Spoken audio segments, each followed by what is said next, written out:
Can we take the next chapter quickly?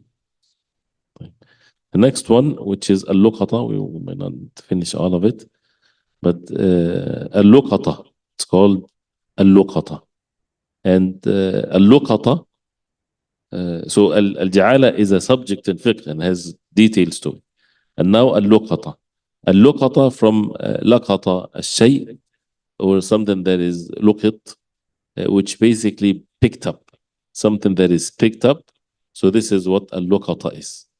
So Al-Luqata is when something is found, and this is basically the lost and found. Someone picked up something that does not belong to him, that he found it, for example.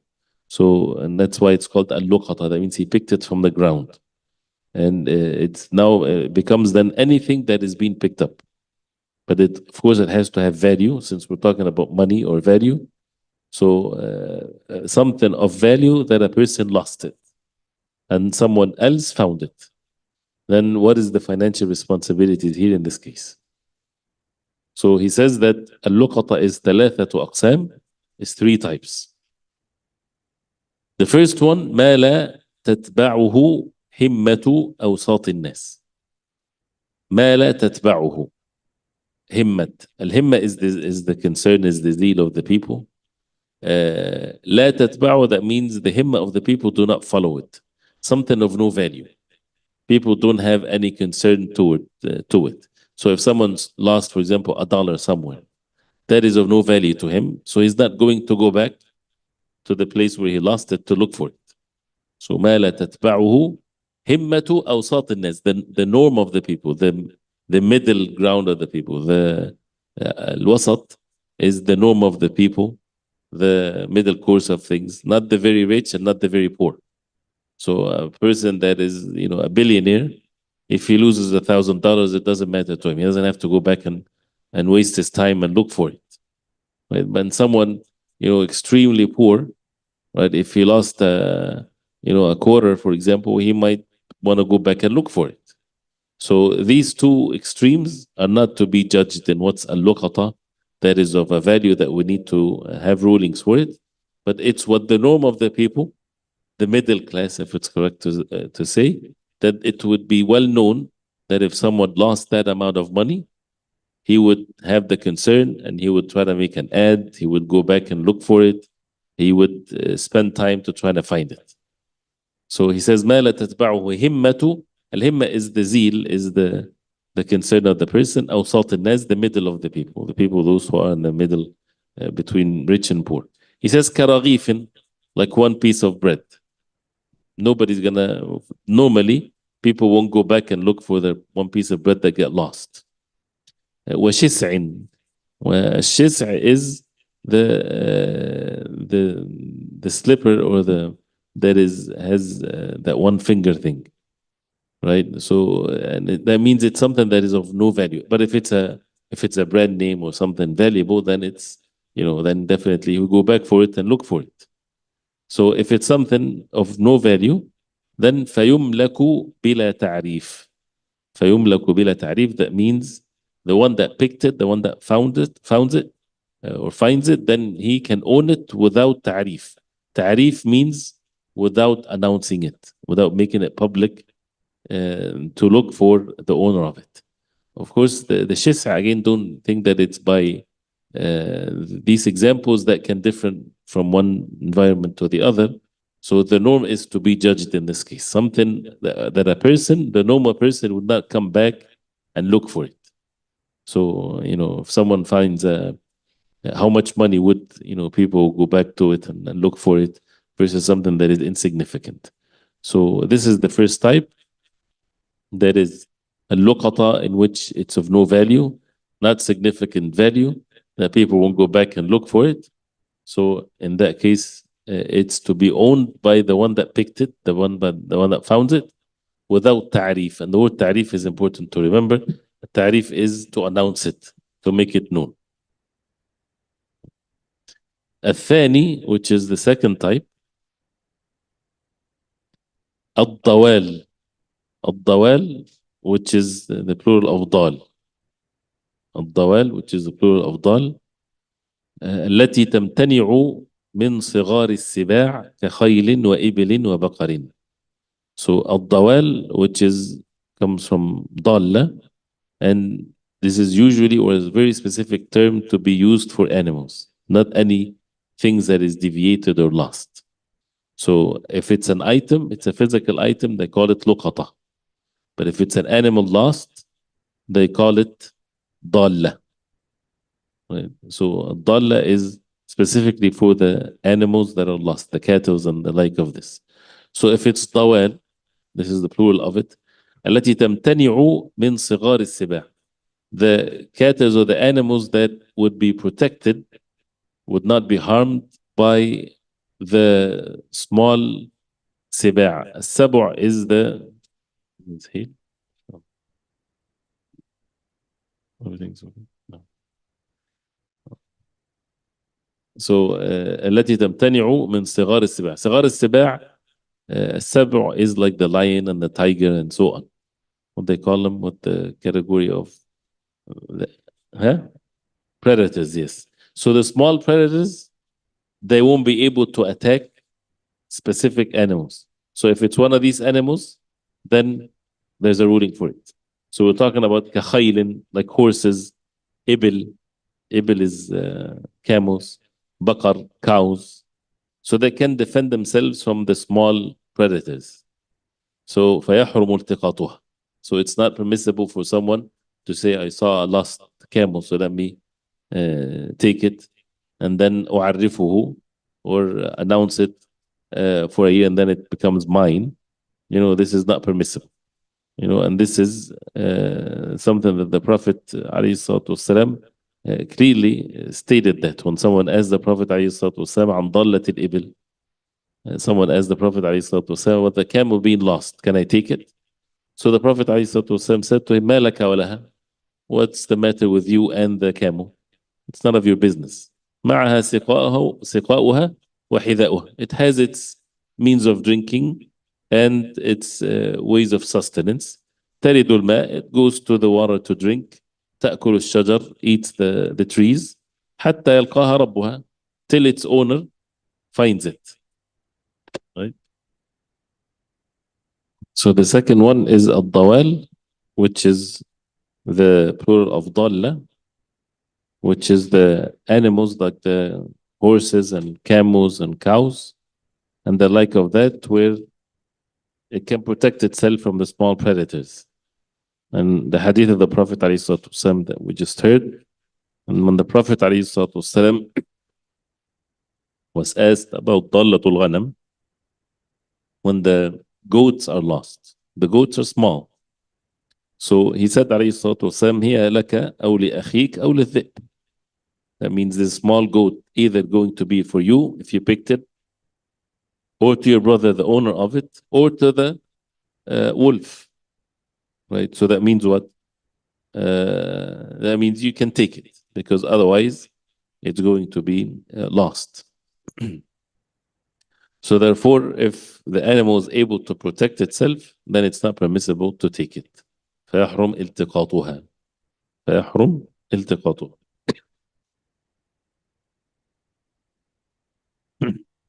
ولا تملك بتعريفها. ولا تملك, that means the item or the luqata or whatever is lost does not become owned by the ta'rif. And the ta'rif is to announce it, and then after a year, if no one comes forward, then it becomes owned by the one that picked it.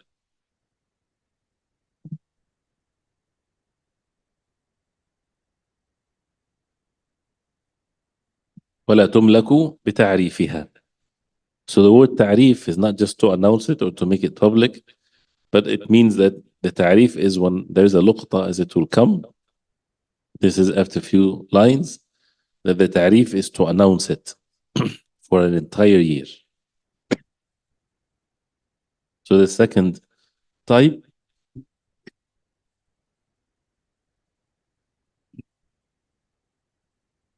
does not get owned automatically after the 1 year. Why? Because it's able to protect itself. This is the ضوال. الثالث, the third type is باقي الأموال. The rest of one's أموال, anything that is owned that has a value. كثمن, like a price of something, money, متاع, any belongings, furniture, items. وغنم, goats and sheep and things like that. وفصلان, وعجاجيل, small cows. All of these things are, it's small. So this is the third category of it. And الفصلان is when the camel gives the birth. Then he just, fisal is when he just get weaned from his mother. So he's small. So these things is not having the ability to protect itself from even from the small predators. So if someone finds something like this, then فَلِمَنْ أَمِنَ نَفْسَهُ عَلَيْهَا أَخْذُوهَا. فَلِمَنْ أَمِنَ نَفْسَهُ عَلَيْهَا أَخْذُوهَا. Whoever feel for himself that he is trustworthy, that he would not, because he has to take it and keep it for a year. And that's amana, this is a trust. So if he sees himself that he's not capable to guard it and to keep it for a year, if he sees himself that he's able to, then أخذوها, he has the right to take it. So as it says here, فَلِمَنْ أَمِنَ نَفْسَهُ عَلَيْهَا. Whoever, al-amn is the security, whoever feels that he is able to control himself and not to abuse it or something like this, that sometimes a person has to be honest with himself. He knows himself that he's weak. He might hide it from its owner, for example, because it's something that he likes so much. So if he's not secure from his own self, that he might not fulfill the amana and the trust. If he is good, then he can take it. Otherwise, he should not take it. He says, وَيَجِبُ حِفْظُهَا.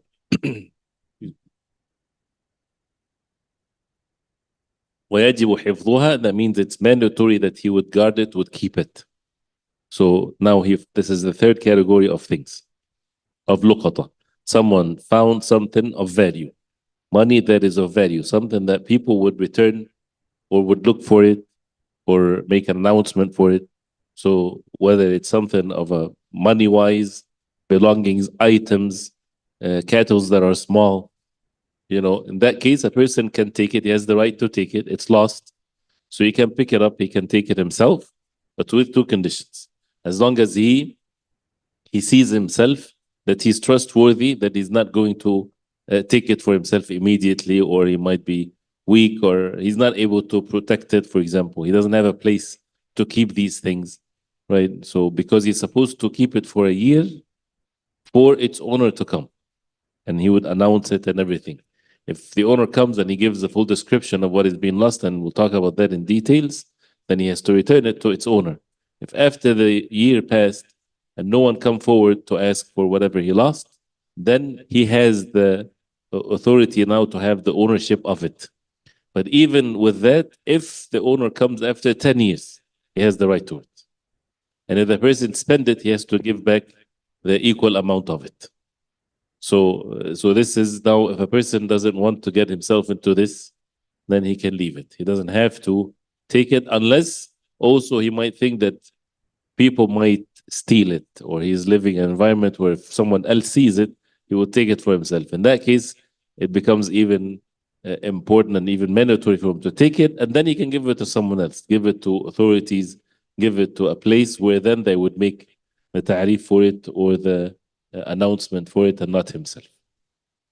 But we'll stop here, inshallah ta'ala, and then after that is the subject of a ta'rif, how to make it known, how to make it known to people, so that then the next rulings will apply.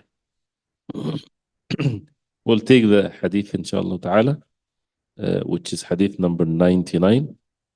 Hadith number 99. So we took al-ja'ala and the beginning of the al-luqata, and we'll continue, inshallah ta'ala, next time. Hadith 99, number 99. Everybody there?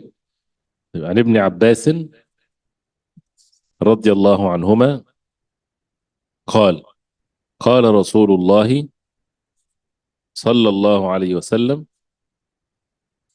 ألا وإني نهيت أن أقرأ القرآن راكعا أو ساجدا فأما الركوع فعظموا فيه الرب، وأما السجود فاجتهدوا في الدعاء، فقمن أن يستجاب لكم. رواه مسلم. So again عن ابن عباس رضي الله عنهما قال رسول الله صلى الله عليه وسلم: ألا وإني نهيت أن أقرأ القرآن راكعا أو ساجدا، فأما الركوع فعظموا فيه الرب، وأما السجود فاجتهدوا في الدعاء، فقمن أن يستجاب لكم. So here the Prophet عليه الصلاة والسلام he says, ألا indeed وإني نهيت, I was forbidden أن أقرأ القرآن, that I would recite the Quran راكعا instead of ركوع or instead of sujud. So this is the first statement, that it's forbidden to recite the Quran as a recitation in the ruku' and in the sujud. And actually the narration in Sahih Muslim that it has the Prophet ﷺ when he lifted the veil between him and the people, and Abu Bakr radiallahu anhu was leading the people in the salah, and he said, O people, إنه لم يبقى من مبشرات النبوة إلا الرؤيا الصالحة يراها المسلم أو ترى له, which is part of the hadith where the Prophet ﷺ, he said, whatever is left from the prophethood is a ru'ya salihah, for a believer to see a good dream, whether he sees it himself or someone else will see it for him. Then he said, ألا وإني نهيت أن أقرأ القرآن. Indeed, I was forbidden to recite the Quran راكعا أو ساجدا, whether in ركوع and whether in sujud. فأما الركوع فعظموا فيه الرب عز وجل. If you are in ركوع, عظموا, exalt Allah subhanahu wa ta'ala, and do not recite the Quran. Make exaltation of Allah subhanahu wa ta'ala, and that by saying Subhana Rabbiyal Azim and praising Allah subhanahu wa ta'ala.